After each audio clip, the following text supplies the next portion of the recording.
Who'd like to start? I'll let Joey to start. You can tell them what happened. I don't want to. Please. I don't want to. Tell the situation. I think it's easier. Please. I don't want to. I'm gonna do the man of the house work. What should I say? Manly duties. You're gonna my coochie. Welcome to the channel if you're new, and welcome back if you're returning. So I think this is the last episode before the reunion, and I was trying to figure out another show that I should review. So if you have any ideas, please comment down below. Let me know what you guys want to see, what you guys want me to review, because I'm gonna miss everybody. This is my first time doing 90 Day, and it was pretty awesome. I'd never watched this show before this, not on a regular basis, so this was different. And speaking of 90 Day, y'all, did you hear all the mess online about Molly and how she flew her new man out there while Kelly was in tears? Anyway, we'll talk about that on another episode. On this episode, I was hoping that I would get to see Kalani's new man, but they didn't show him, but maybe they will at the reunion. But something that I noticed, it was odd when couples like start to look like each other. Look, even the couples walk the same. Jovi's got that walk on him. But either way, let's pick up where we left off. So last time Big Mama Drama went to Asuelu's room and pretty much told him that the divorce papers had already been printed and all she needs him to do is sign and have that U-Haul ready for when they get back to town because he is out. I am terrified to move forward with him. Dallas just makes me feel wanted. It feels really good to feel that again. You see there, Asuelu, all you had to do is make a fake account, slide in her DMs, and make her feel wanted. And then once you tell her that it's you, that would rekindle your love and you guys would have lived happily ever after. But because you didn't, Dallas slid in and he did what you couldn't, apparently. How are you doing, Asuelu?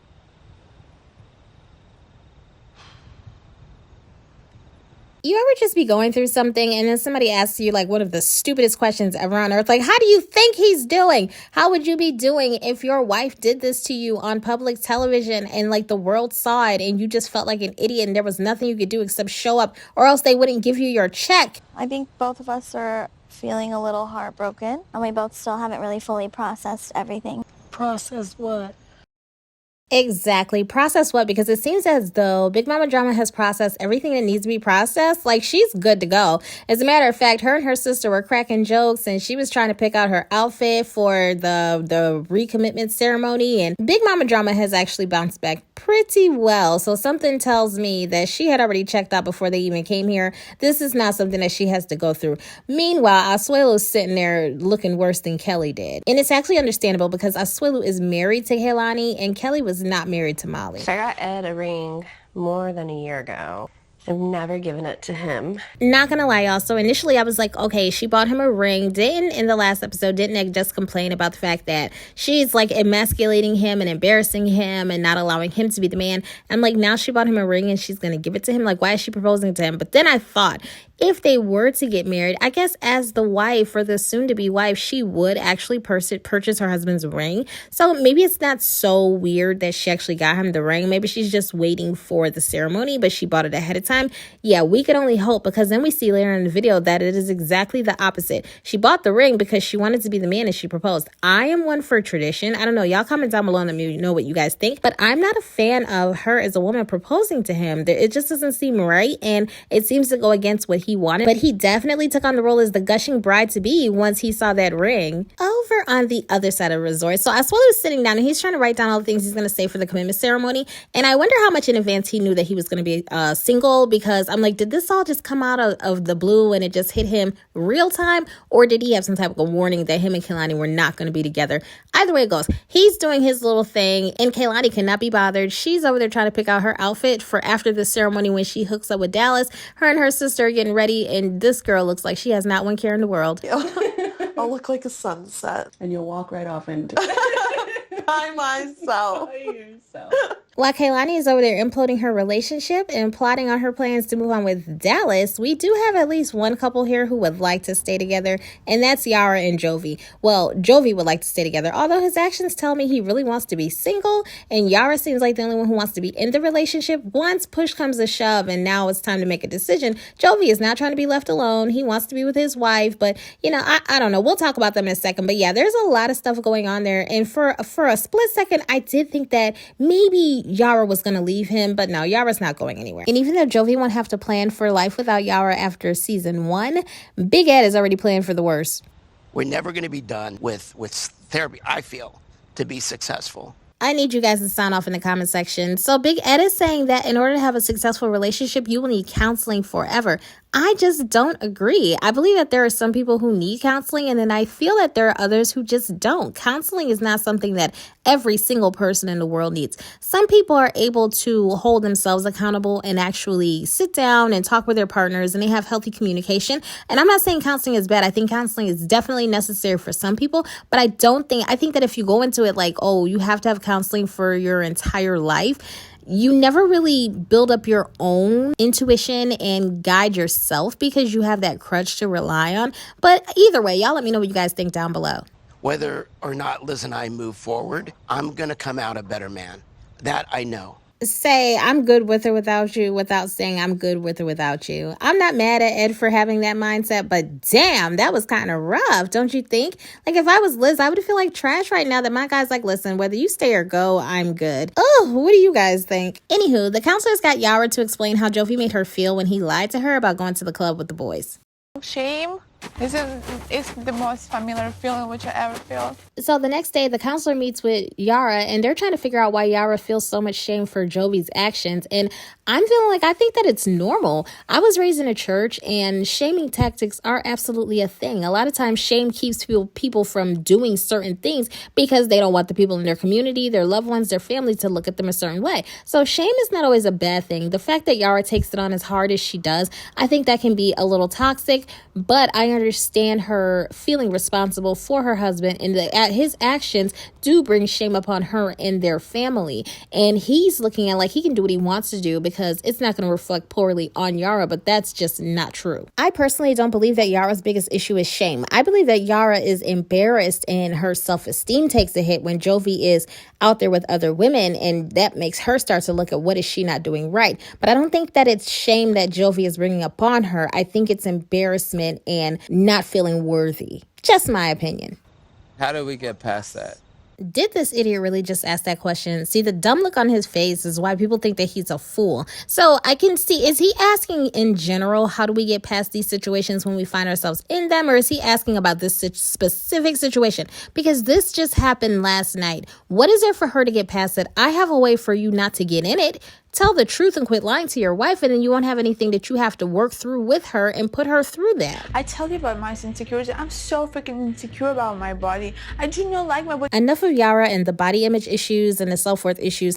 Anyway, the girls go over to Angela's house. They all get together, and I really love how Kalani and Angela were bigging Yara up because they see that she's kind of going through stuff. You're a 10, baby. No, you're smart. You're kind. You're hilarious. You're If Jovi spent more time telling his wife these things and making her feel it, then maybe she wouldn't have such an issue with him going to the strip club. But word on the curb is Jovi was trying to message that stripper because he was trying to get some shane while he was out there, all allegedly, but that's what they're saying. Michael, what are you doing? You playing me for a fool, Michael. Bitch, don't play with me. At the recommitment ceremony, I was surprised Jovi dressed like he was really ready for the event. Like, he didn't expect to be left, and yeah, I didn't think it was going to happen. Big Ed, I just can't say much for him other than he looks like he's put on a little bit of weight. I'm not hating because I have put on some weight myself, but yeah, that stomach is stomaching. Either way, the women looked wonderful. Everybody came down, and poor Asuelu, he looked like if he could teleport out of there at that very moment, he would have. Like, the whole time he was just sitting there with his eyes closed, looking a bit constipated, a bit troubled, and Kalani's just going on with her day like do nothing ever happened. Yeah, I'm divorcing him, but big deal, we'll just be apart. Like, it just didn't seem like it mattered to her the way that it hit for him. And poor guy, she wanted to hug him. I'm like, yeah, right, like, you're gonna keep asking me if I'm okay. I was waiting for him to flip out, but he didn't. You're good. You okay? Like, no, I'm not okay, you. Yeah, it's weird, huh? Yep, pretty weird if I do say so myself. But these are divorce papers. So Angela brought out the fake divorce papers, and Kalani seemed more excited to see the divorce papers than she did to pick out her outfit. And Asuelu sat there giving her the death stare the whole time. Like, if you look at the angle of his eyes, he wasn't even looking at Angela. He was looking at Kalani. Like, she's just in her glory, and this man is plotting on what to do to her. So Angela commences with her symbolic ripping of somebody's owner's manual, and then Kalani goes on to embarrass Asuelu once again. Poor guy, all he can muster up is like horse sounds and sighs and eye rolls and stares. I feel so bad for him. You are one of the kindest, warmest, and loving woman, mom. Whoa, whoa, whoa. Through all of this dysfunction, you mean to tell me that Liz is a mother? I didn't know that Liz had children. I don't even know that Ed could be a father. Like, is he even capable of making kids? At this point, I'm confused. I need to do some Google searches because y'all did not tell me, and I was not ready, that they actually have a child involved in all of this mess. You make me want to strive to be a better man. It really was sweet to see Ed get down on one knee and propose, but Liz just had to F it all up because she tells him, wait, I don't want you to, I'm not going to give you an answer until after I say what I have to say. Like, she just had to take the reins and make herself the man in this situation. And at first, Ed was like completely self-conscious, like, man, I messed up. And then he realized, oh, she's just commandeering the situation like she tends to do. The level of energy exerted to get down on one knee like that when you can't move your neck properly, I commend Ed. I think it was awesome. And what else could she say other than yes? Will you marry me? I smell a big Ed spinoff in the air. But before I get ahead of myself, go ahead, Liz. Take over and show him how a real man does it. Will you marry me? Way to one-up your guy. Anywho, they winded up having an amazing party afterward, and Ed and Liz invite everyone to come out to, I think it's Utah, to go out there and see the wedding.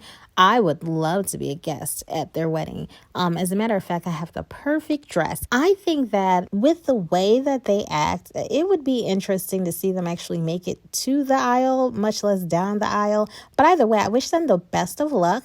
And I'm going to look it up because I'm going to do a couple of videos about what happened after the show. I want to check out definitely Molly and Kelly and what's going on in that little backstory. And all of the rumors going around about Jovi, yeah, I have to get into it. But if you guys heard anything juicy, comment it down below. And be sure to put down what shows you guys want me to review next. I raise a glass. Liz and I would like to invite all you. I remember the very first dog I ever got my child was doing that. It was a Siberian Husky Wolf mix, and it was beautiful. And we took her, it was just a puppy, took her to the vet, and they said that she had worms, and that's why she was like scrubbing on the ground like that. So I don't know, Asuelu may want to get that checked out.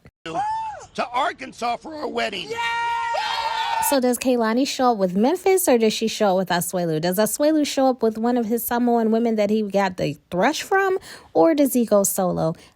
How does this go? Do they send out invites to everyone? I don't know. I cannot wait for the spinoff because this is going to be a good show.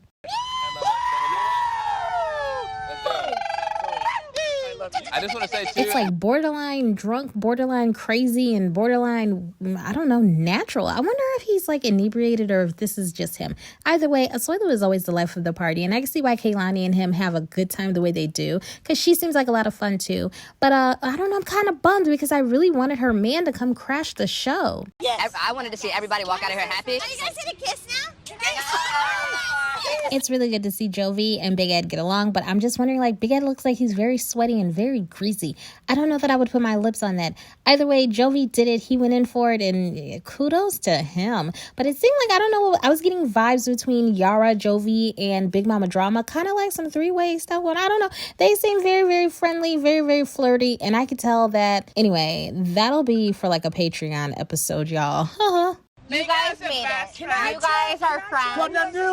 And to an even better ending of a season, y'all comment down below what I should be doing next. Thumbs this video up, subscribe to the channel, and yeah, take us out, y'all.